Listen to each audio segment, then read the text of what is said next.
What's going on, guys? Welcome back to the channel. In today's video, I'm going to show you how to give your photos a nice matte finish look. If you're new to photo editing and you're not really familiar with this technique, it's so simple, but it's such a game changer. Let me show you. So right now we're in Lightroom. This is our original photo. So what we want to do is edit the photo to our liking. This is my edit. This is my final edit, but it needs something. It needs that matte look.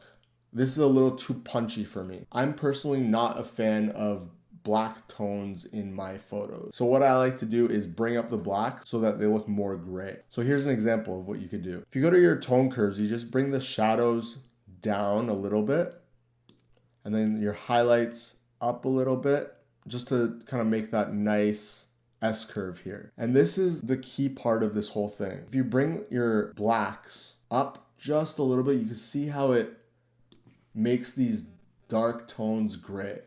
You can really see it in night photos. And already it looks like it's a matte black. Look at the difference here. If I turn off the tones, look at that. This is a little too punchy, and that gives it more of like that magazine look. And that's it. Thanks for watching. If you learned something today, be sure to like the video. I'm gonna do some more tutorials. If you wanna learn something else, let me know in the comments and consider subscribing. I'm working my way to 50 subscribers. So right now we're at 34 subscribers. If we could get to 50 subscribers, that would help me out so much. I really appreciate it.